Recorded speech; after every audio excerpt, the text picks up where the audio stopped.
what emails are we doing that are completely arbitrary and don't take it at all. But yeah, you just trying it out definitely beneficial. Because I know me and Stacey also talked about eBlast and putting eBlast on MeisterTask. Rather than like again going back and forth like yes let's do a test, that's because again that's emails and that's something that takes off your attention. It's worked so well with the journals and just like ticking it off, assigning it to Katie assigns it to one of the editorial oh you can?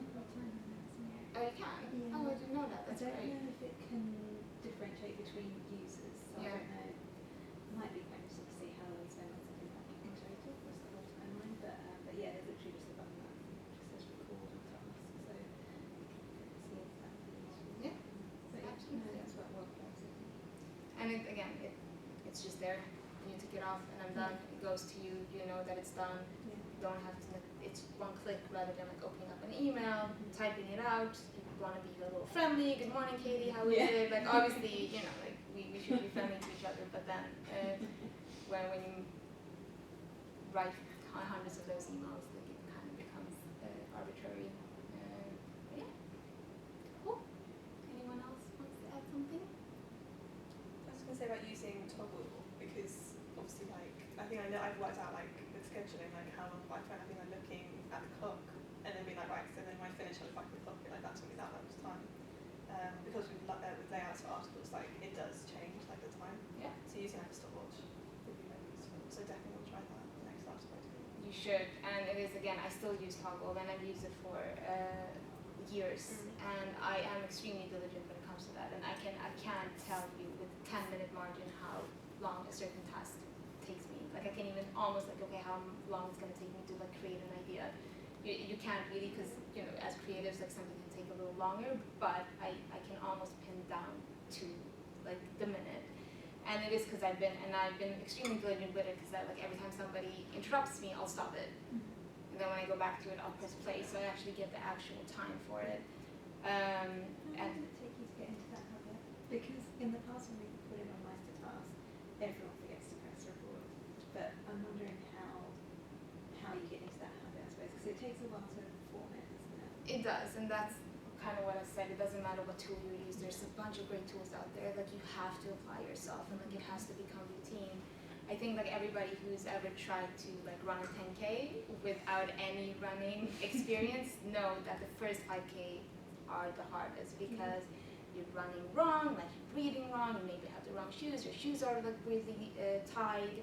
So you have to figure out kind of like how to make everything perfect in order, and like when you hit that 10K, the last 6, 7, 8, 9Ks are easy breezy, because you know you've already done the grunt work. So it is applying yourself and making sure.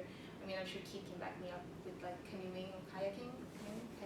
Yeah, it's as you said, you put the habit in place, and sometimes it might feel a little bit slower to start with, but as long as you believe in the process is going to return a better value longer term, then it's worth that a little bit more investment in time.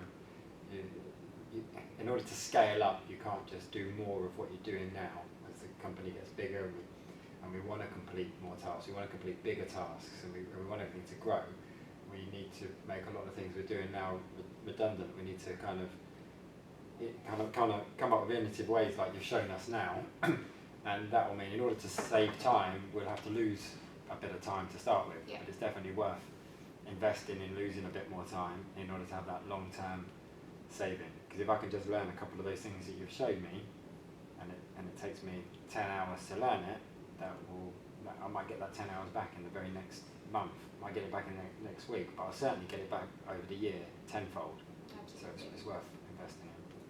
It's kind of, as I said, like it's not going to be an exponential thing. It's going to be like a very slow grow, and it's going to be painful, and you're going to have to, like, you're going to forget, and then you're going to. My one thing is like, don't beat yourself down if you do forget. It's like, okay, I forgot, and then on to the next thing. Like, I'll make sure the next time I think about it and I don't forget to do these things. But it is going to be like really, really slow, and then it's just going to grow, as Keith says. So that's kind of like how that curve looks.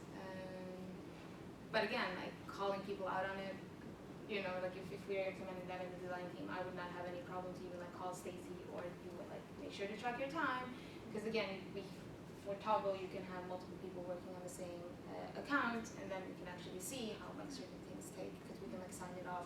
You can sub-categorize that as well.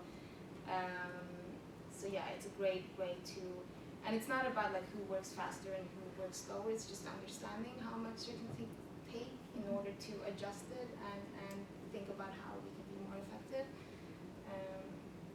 Yeah, cool. Is that it? Brilliant. Thank you very much. Thanks for putting that Thank you together. guys for listening to me.